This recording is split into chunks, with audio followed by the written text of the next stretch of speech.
ایک دن سرکار نے فرمایا، حضرت انس بن مالک کہتے ہیں حضور نے فرمایا بھی سارا دن نہ بیٹھے رہا کرو، وقفے سے ملا کرو، وقفے سے محبت بڑھتی ہے، وقفے سے ملا کرو محبت بڑھتی ہے۔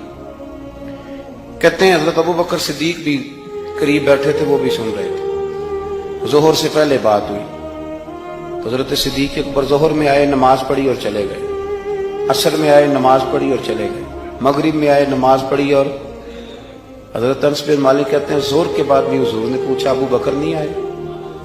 دیکھ بھی لیا ہے، آئے بھی ہیں، لیکن فرمایا وہ تو نماز میں آیا تھا نا، ادھر نہیں آیا۔ عصر کے بعد پھر پوچھا ابو بکر نہیں آئے؟ آپ ذرا کبھی اس لذت کو محسوس تو کریں، ذرا دیکھیں تو صحیح ہے کیا ہو رہا۔ تیسری دفعہ مغرب کے بعد پوچھا انس یار ابو بکر نہیں آیا؟ تو حضرت انس بن مالک کہتے ہیں میں خادم تھا، قریب رہتا تو میں دوڑا گیا ابو بکر کے دروازے پہ دستک دی، میں نے کہا کیا کرتے ہو؟ حضور نے 3 دفعہ پوچھ لیا آئے نہیں، کہتے صدیق اکبر دوڑے آئے، حاضر خدمت ہوئے، حضور حکم ہو۔ کہا یار تو سارا دن میرے پاس بیٹھا ہی نہیں، تو آیا ہی نہیں، تو نظر ہی نہیں آیا۔ عرض کی حضور آپ نے تو فرمایا تھا وقفے سے ملا کرو محبت بڑھتی ہے۔ تو سنو یار، میں کیا اس کا ترجمہ کروں اس بات کا، میں کن لفظوں میں ان جملوں کو بیان کروں، کہاں سے لاؤں وہ کیفیات جو یہاں پوری اتریں۔ حضور آپ نے تو فرمایا تھا وقفے سے ملا کرو محبت بڑھتی ہے۔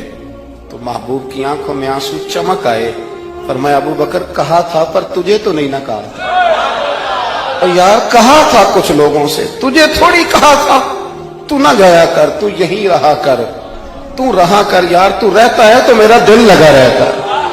اور یار آپ سمجھے تو صحیح، آپ ذرا محسوس تو کریں، ایک باری میری آنکھیاں چوں اونا نے اتھرو پونجے سن، ہن میں چسکا پہ گیا رونے دا، ہن میں چسکا پہ گیا رونے دا، تے ہر ویلے آ ہوزاری دا۔ آپ ذرا اس لذت کو تو لے۔ حضور نے فرمایا تو نہ جایا کر۔ آپ دیکھیں نا، میں آپ نے بات سنی ہوئی ہے، صرف اشارہ دینا ہے۔ حضرت صدیق اکبر نے یہ نہیں کہا تھا کہ لے جانا اور میری بڑی مقام ہے، حضور تمہیں پتہ ہے میرے بارے میں کیا کیا کہا کرتے تھے، مجھے گنبد میں دفن کر دینا، یہ نہیں کہا۔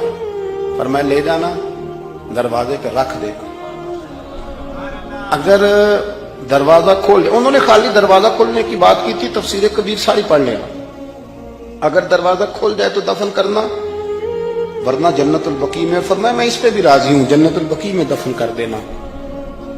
لیکن مولا علی کہتے ہیں ہم نے تو صرف رکھا تھا، اور ہم نے عرض کی حضور ابو بکر حاضر ہے، انہوں نے کہا تھا اگر دروازہ خود بخود کھل جائے تو رکھ دینا۔ کہتے ہیں انہوں نے تو صرف دروازے کی بات کی تھی، لیکن گنبد کا صرف دروازہ نہیں کھلا، اندر سے آواز بھی آئی، اندر سے آواز بھی آئی، لے او سجنا اساں توڑ نہیں پائی، لے سجنا اساں توڑ نہیں بھائی۔ اور درویش کہنے لگے پانی پرن سہیلیاں رنگا رنگ کڑے، اسی تے پریا اس دا جانیے جس دا توڑ چڑھے۔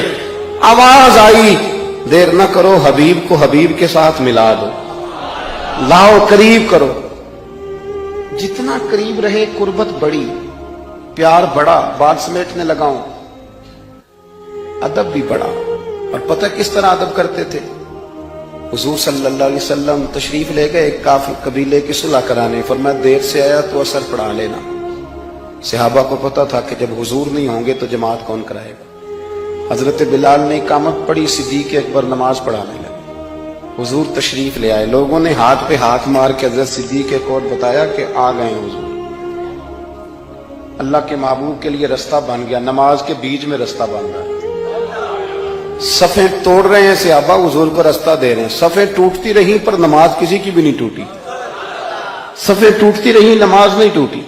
حضور پہلی صف میں پہنچ گئے تو جناب صدیق اکبر نے ایک قدم پیچھے ہٹایا۔ ہم نے سنا ساری زندگی یہی ہے کہ حکم آ جائے تو وہ ادب پر فوقیت رکھتا ہے۔